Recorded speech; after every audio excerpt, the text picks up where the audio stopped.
What's good? What's good, everybody? Welcome back to another episode of The Urban Platform Speaks. Make sure to like and subscribe as you tune into the channel. Check out the content. And with that being said, I think that this last game that the Lakers play OKC, I think it exposed a lot of chinks that the the Lakers have in their armor. And to me, their biggest chink to me is the fact that the Lakers don't really play defense. They're not all that good at defense. You have Marcus Smart, I think, is an exceptional defensive player, but he's only one player, right? You need somebody. You need a better defensive effort from Luka. You need a better defensive effort from DeAndre Ayton. Who else is not? Austin Reeves is not really a great defender. Roy is not a great defender. And so that Roy is a solid defender. He's about average. And so with that, they're going to be to come, to really have any type of success in the playoffs, it's going to be tough for the Lakers. I thought that when Luka came back in better shape, he got in shape over the summertime, that maybe nobody doubted that he can score. And he's doing a ton of that this season.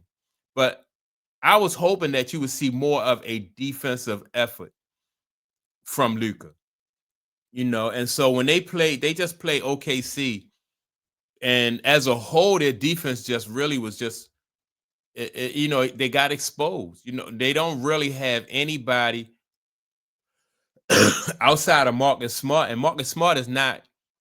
He's not tall, so his defense, he can hustle but he's not a rim stopper. You know what I mean? He's not somebody who you could put in the paint, and he don't have where he can just defend the basket and stuff like that. So even he is limited defensively, and so offensively, the Lakers, I think can keep up with anybody. But and I was listening to what's a guy named Colin Cowherd, and I'm gonna play some of what he had to say, and I agree with a lot of what Colin Cowherd said. You need to be great defensively and offensively in order to have success in the playoffs in the NBA. And their last game against OKC just let everybody know like where the Lakers are, as far as they have a lot of work to do in order to be somebody who's a threat to come out of this West. And so I'm going to play what Colin Cowherd, play the audio from his show, and then come back and react to it, add my commentary to it. The Herd's official YouTube channel. Make sure to like and subscribe. Don't forget to check out the Colin Cowherd podcast, all of our NFL instant reactions, and more football content. J-Mac, sometimes you look at the Lakers brand and you think like the Showtime Lakers. It was all about Magic Johnson, who was not a great defender. But you had Kareem protecting the rim. So all five of those titled teams, the Showtime Lakers, all five were top 10 defenses. People don't think about that because you had the great backstop at the rim in Kareem. And so I'm watching the Lakers last night. Not only did you have Kareem, you had AC Green, and you had Kurt Rambis. Magic was, like he said, Magic was not really a great defender. Magic was not a great defender. And James Worthy, I think, was, so 4 out of the 5. James Worthy, I think, was an average defender. But those teams were great defensively. Then you had Michael Cooper, who was a defensive guy. So they had defense up and down that bench, right? Up and down their roster. But this team right here is not constructed like that. Getting gouged defensively by OKC, and this is not a criticism, it's instructive.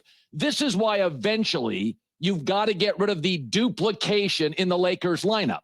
It's so easy for Oklahoma City to score, and they were missing 2 starters. I mean, SGA had 30 points, didn't even have to play the fourth quarter. So JJ Redick's an offensive-leaning coach. Luka, Guys that Luka guarded last night, Thunder players went 8 for 10 from the floor.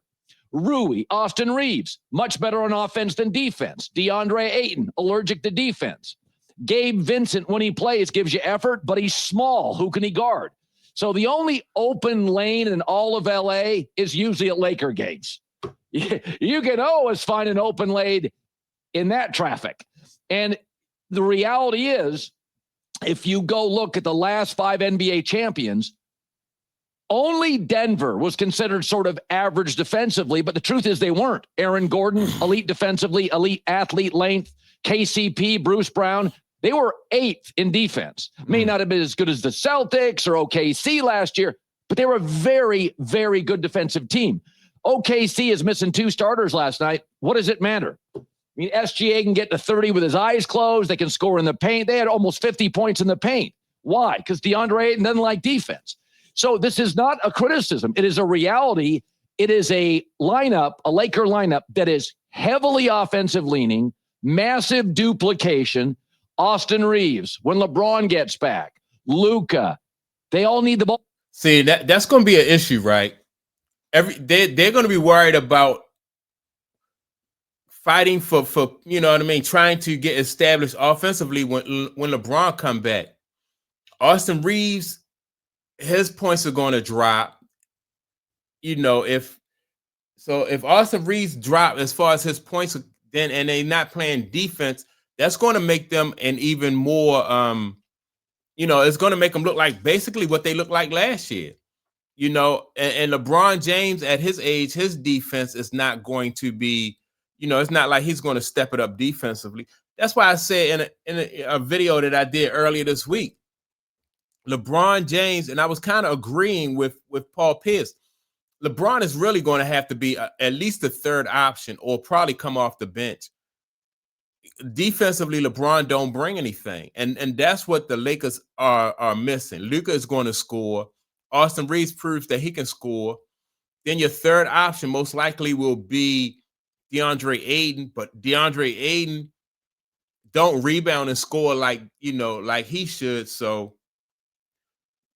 you know that this is really going to be is like I said, they need more defense, a lot more defense. All in their hands. None of them elite defenders. LeBron was 8 years ago. He's not anymore. And again, Luka, if Luka's guarding you, you're getting a bucket. 8 of 10 last night were OKC players when Luka's guarding them. So you have redundancy and duplication. It's like a football team that doesn't play defense, right? You may score a lot of points, but in the end, the other guys will get a lead and ball control you. And the Lakers just can't get stops. And if you look at the West, Minnesota, the Spurs, OKC, they've all got elite defensive stoppers or 3. And so the Lakers, Luka may win a scoring title. They'll be fun to watch. They've got a bunch of guys. On ball skill is exceptional. I mean, track meet, they can run with anybody. They're really good offensively, but it's a lot of the same guys. And LeBron, sciatica James may be coming back. He's not a defensive stopper, not at this point. So again, what makes a Super Bowl roster or an NBA championship roster? OKC last year, prime example. You can do both. You can make stops. You can get buckets. You can do mid-range. You can get threes. The Lakers have all sorts of offense. But I've said that. And Austin Reeves, that's Rob Pelinka's guy. They don't want to get rid of him. And LeBron, do you want to offend LeBron and his guys? So it's just, I thought last night the Lakers are great in clutch games, but it's not going to be clutch. You're not going to be in close games against teams like OKC and Minnesota. Never forget what Minnesota did to the Lakers last year in the postseason. It wasn't just offense. They got stops. You know, they forced Austin Reeves, go play defense. He can't. It's not what he does. It's not a player's fault. It's a redundancy of skills. Yeah. And I don't know that there was anybody that the Lakers could have gotten that would made them a better defensive team. And they always, you know, the Lakers always say, well, we need somebody at the rim, you know, a big man who's going to intimidate and block shots, right? But and maybe that when they got DeAndre Ayton, they were hoping that DeAndre would fill that role, but he's not. You know, he's not somebody who's a defensive stopper or really a great rebounder. And you have too many guys on the Lakers that are not two-way players. You know, they can fill it up at times. They can fill it. And the thing about it is Luka, in my opinion, too, Luka is going to get his numbers. Luka, this is his team. Luka plays hero ball, and you can't really, sometimes it'll be good to play hero ball, but hero ball is not going to be able to get them deep into the playoffs. And that's why I think unless the Lakers really start to play defense, what they got going on right now is just fool's gold. I think their record is like 8-4, something like that. They off to a pretty good start. But, unless they turn it around at the defensive end, just to have Marcus Smart out there and he the only one playing defense is not really going to work for the Lakers. So I agree with Colin Cowherd. I just think that, this Laker team is not as good as Lakers teams in the past. Even with Shaq and Kobe, they had Shaq, Kobe. Shaq played better defense. Kobe was defender. Then you had Robert Horry. You had some length on those teams. Hey, what's the guy name? I forgot. But, that team that Kobe and Shaq played in was on, when they just had great defenders on that team up and down the bench. So this team is not constructed like that, like those other teams were. So that's my take on it. Make sure and like and subscribe to the channel. Also, don't forget to leave a comment. And with that being said, I'll check you all out in the next video. Peace.